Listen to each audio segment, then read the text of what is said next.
In the Choctaw Nation of Oklahoma, the Kiamichi River is a bastion of eco-diversity. A Texas corporation seeks to build a dam and a hydroelectric plant on the river. For a group of locals, theirs is a generational long struggle with resource extraction and displacement that began with the Trail of Tears. I'm going to leave it there because it's a terrific documentary film, compelling, educational, infuriating, and hopeful that they're all in the matter of the time that you're watching this film. I think you'll experience all of those emotions. Drowned Land. We're joined today by the director, Colleen Thurston. Colleen, welcome to the program. Thank you. Thank you so much for having me, Mike. Colleen, this is just an absolutely dynamic documentary film for a lot of reasons. Not only is it the issue surrounding water, about the native indigenous peoples, it's about these different people that we get to know over the course of it. How did you begin this journey? Because it feels like it's a journey, not only maybe a social journey, but also a family journey as well. Yeah, absolutely. It was a journey in more ways than one. It took 7 years to make this film. I started this film because my tribe, because Choctaw Nation was embroiled in a lawsuit over the water rights in Sardis Lake. I became really interested in Sardis Lake. Especially, I had this image of the lake that I couldn't get out of my head. Of all that was left of the community was this island cemetery. And the entire town had been drowned by the lake, and the people had all been displaced. So I wanted to know more about the water that the tribe was so concerned with, that the state of Oklahoma was so concerned with, and that the state of Texas wanted to buy. The journey really started there, and from there it led out of the lake and downstream of the Kiamichi River. Everyone I spoke with started telling me, yes, this happened to Sardis Lake, but the current fight, the current story is with the river.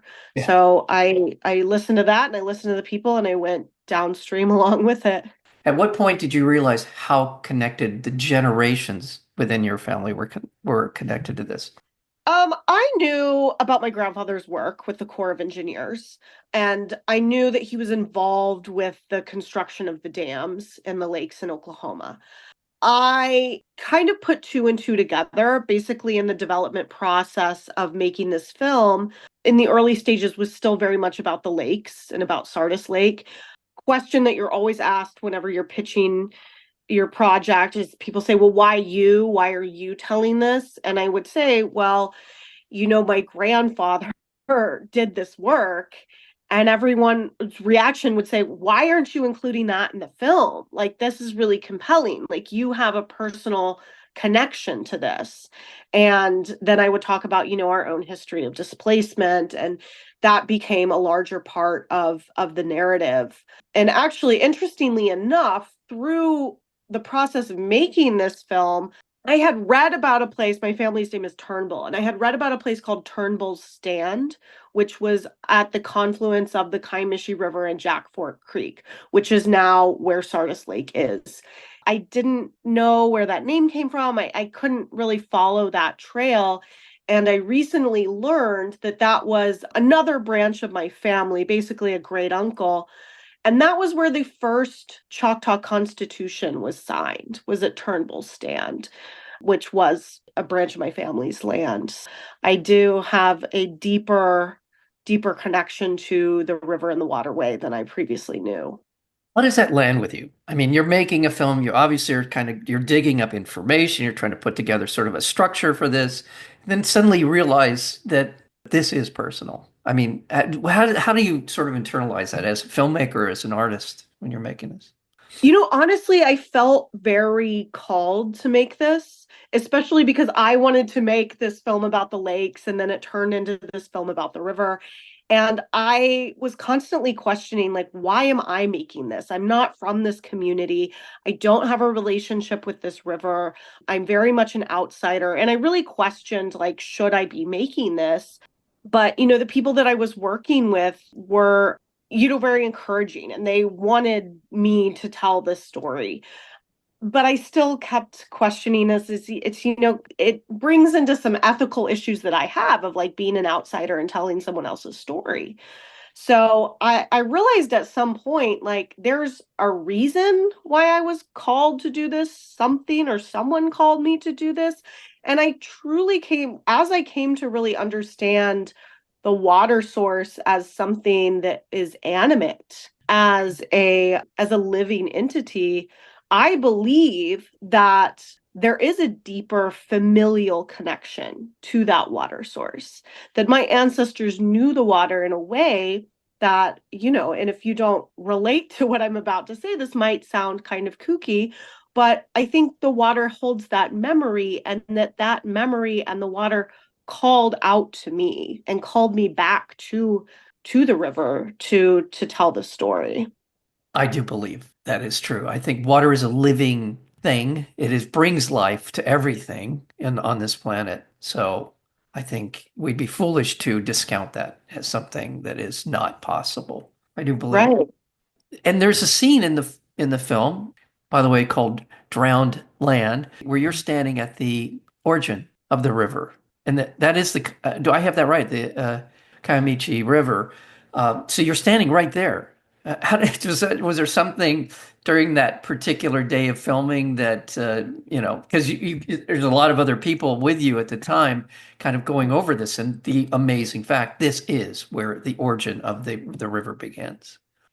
It's pretty amazing. For me, before that point, I had thought about rivers originating elsewhere, right? Like Yeah. I I live on the Arkansas River, and that comes from Colorado, right? So I just think about rivers coming from far away, from mountaintops, and to be in a space, a literal birthplace of a river just right at the border of Oklahoma and Arkansas, and a river that flows from the border of Oklahoma and Arkansas down to the border of Texas and Oklahoma.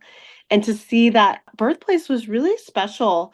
And I didn't quite grasp it at the time. It was interesting because we were there with a group of scientists who had been taking water samples from the watershed, kind of throughout the watershed. And then we were also there with Sandy Stroud, one of our protagonists, who is, very much a culture keeper in a way, and she considers herself a voice of the river. And she had never been up there before.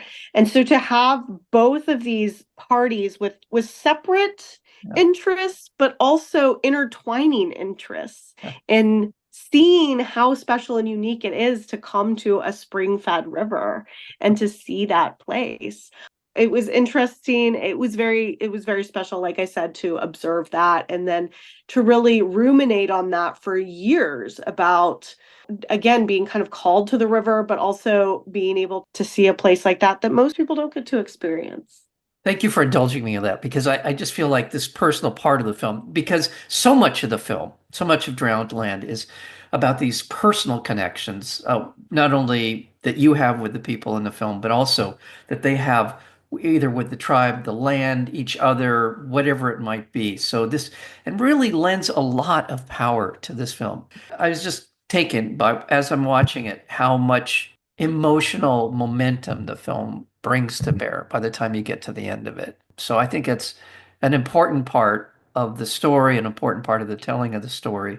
So that's why I wanted to focus on that part of it because it really is. But I do want to widen out because this is about displacement. This is about extraction. This film is about that, is in a broad sense, like who owns the land, which is antithetical to an indigenous people's perspective on the land to begin with, but also the different ways in which the less powerful are able to affect their own lives in the film. Sound right? Yeah, yeah, absolutely. I think that's a pretty fair assessment. I think it also, draws into questioning stewardship. A lot of the folks that live down there are ranchers, right? Cattle ranchers, especially, they've been on the land for generations. There's indigenous folks that, maybe aren't even landowners, but who have also been on the land for generations. What I really tried to do with this is position everyone is kind of an equal player, equal voice. We have these two incredible matriarchs, Sandy and Charlotte, who are protagonists of the story. But Charlotte says early on, it's not just Choctaw people that are here. There's Cherokee people, there's Creek people, there's white folks that have been here forever. And the fact of the matter is, all of those populations have been naturalized into the area.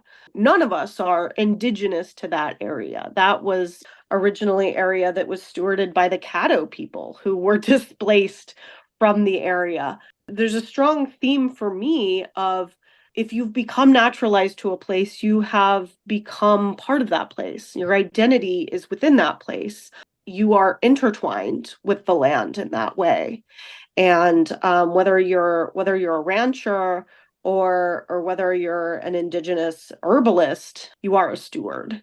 You see, yeah, the adapting to this land of the peoples who were moved there, and how they made that a part of their way of life. And you're absolutely right. Sandy and Charlotte's amazing. I mean, can I say this out loud? I fell in love with her. She's really quite dynamic, and she's so dedicated to the not only the preservation of the land, but also enhancing it, making it a better place for all concerned, and understands the ramifications that this huge project that's being proposed that's the ramifications of it for so many other people in not only in Oklahoma but elsewhere.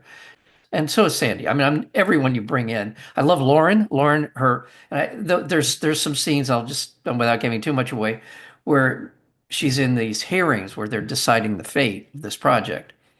And I'm glad, boy, I'll tell you, I don't know how I would have reacted if they had gone after me in the way that they went after her, and sounds like kind of threw her a curveball in the middle of all of that in terms of why she was there. And she handles it beautifully. She's just really kind of focused in on what she was there to do, and she's wonderful. Yeah, I agree. I mean, Lauren really is a role model. She kind of can come across at first glance as, she's young, she's very playful. She has these like periodic table pants and she's playing in the water. And yet she knows her science and she knows why she's there. Yeah. And she is very outspoken about the river and about geochemistry. And the fact that, these people that they didn't know what they were talking about. They said they didn't know what they were talking about. And they're trying to silence her. Yeah. I mean, the sexism, the ageism is so apparent. I mean, they weren't even trying to hide it. That being in that hearing was like, I think it was 2 full days. I mean, it was just unbelievable. Charles Elmore, who's my director of photography, and I, like, afterwards, like, we talked about that for weeks, just like how unbelievable it was. And then for them to just go ahead and approve the permit anyway, Yeah. just admitting that they didn't have the science, that they didn't consider the science. I feel like there's this inevitability given the array of people on the other side of this.